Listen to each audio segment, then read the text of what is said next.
Hey guys, David here. Thank you so much for joining me for another Educational Wednesday. So today we are halfway through this Contagious series of going through the 6 principles of Contagious. Today we're going to be talking about the 4th principle, which is public. And really quickly, I just want you guys to keep in mind that the whole topic of this chapter is all about how you yourself, your products, your services, how they're viewed in public and how other people respond to them, how other people are affected by them, and how other people respond to seeing the different products and stuff like that. That being said, there's going to be 4 main things we're going to be talking about today. The first one is going to be seeing others do something makes you more likely to do it. The second one is going to be wristbands, which is right here. Third one is email signatures, and the 4th one is anti-drug. So those are the main points that I took away from this chapter that I really want to focus on in today's video. So going back to the first one, people, when they see you doing something, when they see that a lot of people are doing something, you personally want to go ahead and you're more likely to go ahead and do something. Great example of this is actually bars, where before the shift happens, and most people don't even know this, they actually go ahead, when they have their own tip jar, they go ahead and stuff it with money so it looks like it's half full, making it look like other people have already contributed to the tip jar, which then means that other people are more likely to actually give tips when they see that other people have already given tips. If the jar was empty, then other people would be like, oh, no one else is giving tips, and so I don't have to give it either.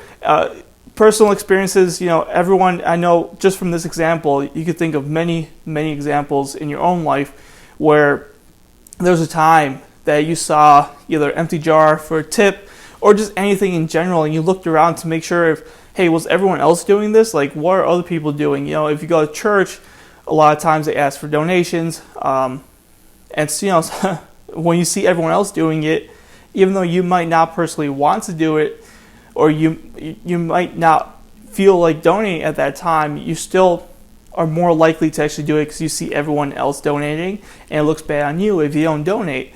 And so because of that, you're sort of forcing yourself to go ahead and do and follow along like other people. Another one like this was when you look at busy lines at restaurants. When there's a huge line at, let's say it's rush hour, and there's a huge line at this one restaurant, a lot of people, it's packed, and another restaurant across the street has no one there, lights are barely closed, and that's it. So which one do you decide? Obviously, you probably go to the one that has the most amount of people, because to you it signifies, okay, well, if a lot of people are doing this, a lot of people are waiting in line for this one restaurant, that means that, hey, it has to be good. And so I'm going to take my chances there. Now again, this is assuming that you don't know either restaurant, you haven't been to either one. Even though, the one that's empty could have better food, better quality, better service, but because the other one has a better line and more people there, it just makes you feel like that one's going to be better. So that was the whole topic of seeing others do something is making you more likely to do it yourself. The second point I wanted to talk about today was actually wristbands. So a lot of you probably see this already, can easily tell what this pink guy is right here, for breast cancer. So people associate this, and I'm using wristbands, but it's for everything. The Apple logo. I think last video we used Lululemon with their bags, and like just all the bags, you see the brand names are everywhere, and people see it and they're instantly associated with that. They instantly know what that is, and that's one of the great things about wristbands is people see your wristband and they think of, oh, breast cancer, maybe I should donate or maybe I should get a wristband. It just keeps people in the loop. It shows people, first off, that people are donating to breast cancer, people are putting in effort for breast cancer, and it makes you want to do something. So it's sort of relating back to the first point we talked about. Again, if you guys haven't watched Grant Cardone, these two are from Grant Cardone's. One's the Growth Conference, another one's Who's Got My Money. So maybe most of you guys probably don't know exactly where these two are from, but if someone was a huge Grant Cardone fan, they would instantly be able to recognize where that's from. Again, think of Grant Cardone, be like, oh yeah, man, I should watch one of his videos, or Growth Conference, oh man, there's one coming up in February, maybe I should go. stuff like that, right? So you see that other people are following him, you want to talk to the other person, you want to advertise, and it just helps your personal brand and service get more shown to the public, and more people feel like they want to be part of that. They want to be one of the contributors because they see a lot of people wearing this stuff. So that was wristbands.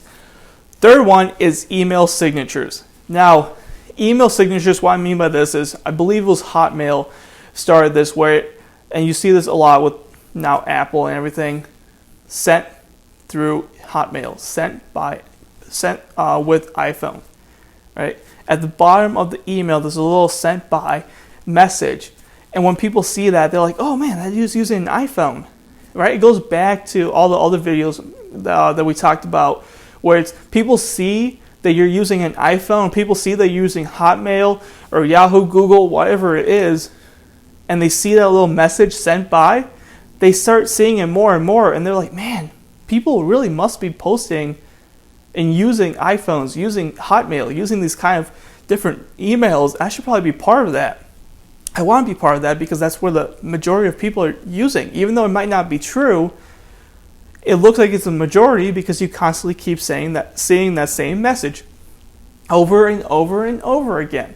Right? It's such a creative small tactic, but it's so impactful, and that's why so many people see. And still, to this day, you have that sent through iPhone or sent by iPhone message on the bottom, and people look at it and are like, "Oh man, that dude has an iPhone. Cool.